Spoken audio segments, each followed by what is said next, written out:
Saint Luc, qui veut faire œuvre d'historien, présente ainsi Jésus.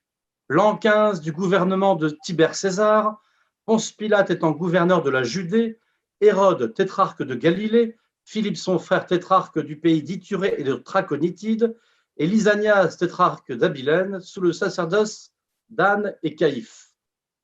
Je m'excuse d'avoir cité tous ces noms un peu étranges, mais Saint Luc lui-même veut situer très précisément sous un gouvernement politique et religieux précis l'arrivée de Jésus dans l'histoire humaine.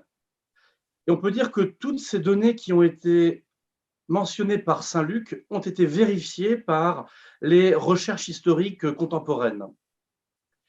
Et puis, les manuscrits du Nouveau Testament, le plus ancien date d'environ 125, vers 200 déjà en un manuscrit complet de l'Évangile selon Saint Jean.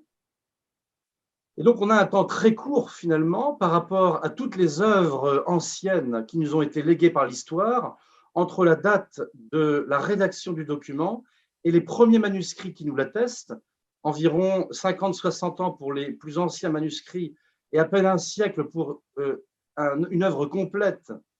Alors que si on prend les grands auteurs de l'Antiquité, pour la plupart d'entre eux, on n'a pas, avant le Moyen-Âge, de manuscrits pour nous le transmettre. Donc la qualité de transmission du Nouveau Testament est aussi exceptionnelle au regard de la transmission dans l'histoire des œuvres anciennes.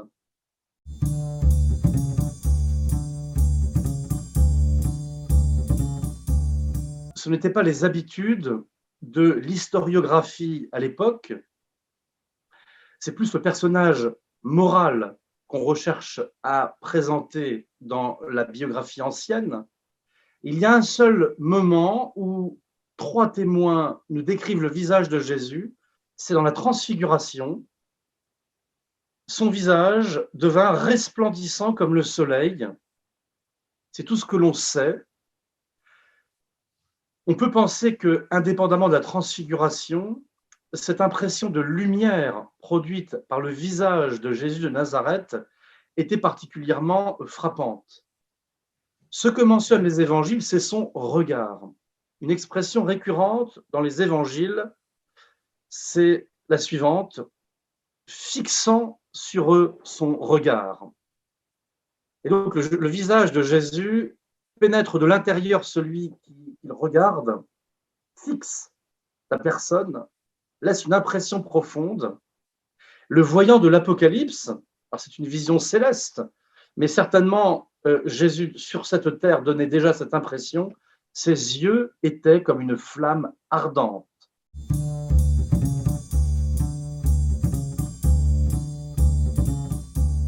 L'élément le plus impressionnant que nous ayons et le plus vraisemblable, c'est le suaire de Turin. C'est une pièce de tissu qui a été étudiée comme nulle autre. La NASA s'y est penchée. Les plus grands cabinets et laboratoires d'analyse scientifique s'y sont intéressés. Et je pense pouvoir dire que toutes les observations qui ont été faites convergent dans le sens de l'authenticité. Il y a seulement un test sur lequel on revient souvent, qui est le test au carbone 14 des années 80, mais qui a été depuis invalidé car l'expérience était gênée par d'autres éléments. C'est de toute évidence un tissu du 1er siècle de notre ère, confectionné en Palestine. On y a retrouvé par exemple de nombreux pollens.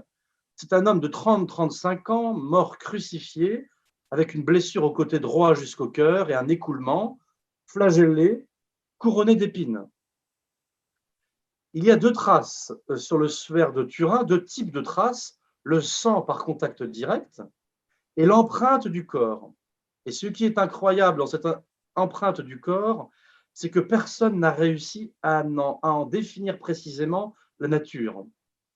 Les expériences les plus proches pour en donner une idée, c'est celle de l'illumination et de la brûlure produite par l'explosion nucléaire.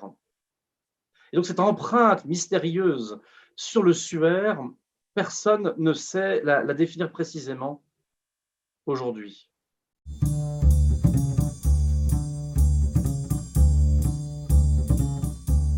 Première chose, c'est les évangiles qui sont le témoignage indépassable, le regard de Jésus. Pensons à cette expression, une flamme ardente. Donc, on peut penser au regard que Jésus pose sur nous et chacun le recevoir avec ce que nous sommes.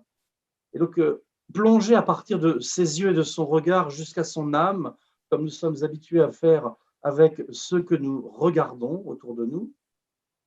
Et puis aussi, poser son regard sur le Saint-Suaire. Il y a un assemblage étonnant des incroyables souffrances vécues par l'homme dont les empreintes sont fixées sur ce tissu, et une paix, une sérénité, une transcendance même, je dirais, qui émane de ce visage dont les yeux sont fermés et qui nous regarde à travers ces yeux fermés. Et c'est finalement un peu toute l'image de notre foi. Ses yeux sont voilés, ses paupières sont baissées, et pourtant il nous regarde.